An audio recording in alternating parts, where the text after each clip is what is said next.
राम राम किसान भाइयों, इस वीडियो में हम बात करने वाले हैं प्याज फसल में झुलसा रोग के बारे में। प्याज की फसल में झुलसा रोग क्यों आता है और इसे हम किस प्रकार से दूर कर सकते हैं, इसके बारे में आज इस वीडियो में मैं आपको बहुत ही बेहतरीन दवाइयां बताने वाला हूं, जिनके माध्यम से किसान भाइयों आप अपनी प्याज की फसल में आने वाले झुलसा रोग को बहुत ही आसानी के साथ में खत्म कर सकते हैं।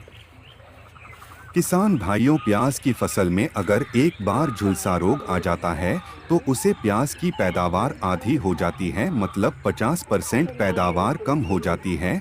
किसान भाइयों, अब इस झुलसा रोग के आने के पीछे क्या कारण होते ही यह रोग हमारे खेत में क्यों आता है और इसे दूर करने के लिए में कौन सी टेक्निकल का उपयोग करना चाहिए, इसी किसी के बारे में इस वीडियो में हम पूरी डिटेल के साथ में बात करने वाले हैं। किसान भाइयों, वीडियो को शुरुआत से लेकर लास्ट तक बने रहे हैं, आपको बहुत ही बड़ी जानकारी समझ में आ जाएगी। किसान भाइयों, वीडियो में आगे बढ़े उससे पहले जो भी किसान भाई हमारे चैनल पर पहली बार आए हैं या फिर जिन किसान भाइयों ने अभी तक हमारे YouTube चैनल को सब्सक्राइब नहीं किया है, तो सबसे पहले मेरा उन किसान भाइयों से निवेदन रहेगा कि सबसे पहले चैनल को नीचे स्क्रीन पर आपको एक कला अक्षरों का सब्सक्राइब कर ले, ताकि आगे भी आपको हमारे चैनल के माध्यम से इसी प्रकार की हेल्पफुल जानकारियां मिलती रहेगी। किसान भाइयों, बात करते हैं प्याज फसल में झुलसा रोग के बारे में। तो देखिए किसान भाइयों, प्याज की फसल में झुलसा रोग आने के पीछे 2-3 कारण मुख्य रूप से होते हैं, जिनमें से सबसे बड़ा कारण होता है रस चूसक कीटों का है। और इस समय पर बहुत सारी किसान भाई इस समस्या से हैं जो है विदित हो रहे, क्योंकि बहुत सारे किसान भाइयों की खेतों में मैंने भी देखा है कि प्याज फसल में बहुत ही ज्यादा पीलापन आ रहा है और पत्तियां ऊपर से सूख रही है और जो कंद बन रहा है विकास वहीं पर रुक गया है। तो अब इसे रोग को कैसे दूर किया जाए, तो सबसे पहले हमें उन कारणों पर गौर करना चाहिए जिन कारणों की वजह से यह रोग चाहे तो यह रोग आने के पीछे सबसे बड़ा कारण होता है थ्रिप्स और फंगस का अध्ययन, क्योंकि इस समय पर गर्मियों का मौसम चल रहा है और गर्मियों में धूप का भी ज्यादा गिरती है। तो जब ज्यादा तापमान होता है तो उस समय पर थ्रिप्स काफी मात्रा में पनपते हैं और जब थ्रिप्स हमारी फसल में ज्यादा लग जाते हैं तो फिर से लगने की वजह से ही फंगस का होता है। पहले थ्रिप्स आते हैं, उसके बाद में फंगस का होना शुरू होता है।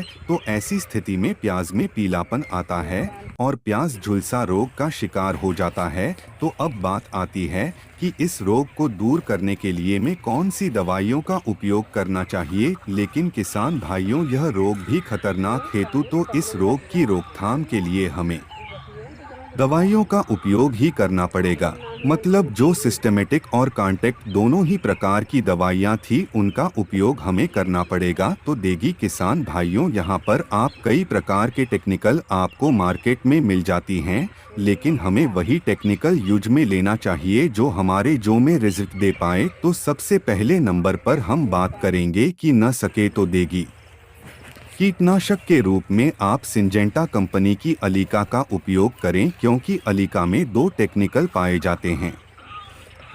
पहला थियामेथोक्सम 12.6% और दूसरा लैम्ब्डासाइलोथ्रिन 9.5%। जेडसी किसान भाई, यह सभी प्रकार के रसचूसक कीटों और जो मच्छर वगैरह लगते हैं उन सभी कीड़ों को यह आसानी के साथ में खत्म कर देती है। किसान भाइयों का ठोज के विषय में जानेंगे। 1 लीटर पानी में आधा एमएल दवा का प्रयोग करें या 80 एल प्रति एकड़ का प्रयोग करें। और खास तौर पर जो थ्रिप्स कम लगा हो तो तीसरा टेक्निकल मैनकोजेब 75% WP प्रयोग कर सकते हैं। किसान भाइयों, 2 से 3 ग्राम प्रति लीटर या 500 ग्राम प्रति एकड़ का प्रयोग कर सकते हैं। किसान भाइयों, हमारे वीडियो में अच्छा लगा है कमेंट अवश्य करें। राम राम किसान भाई, चलते हैं अगले वीडियो में।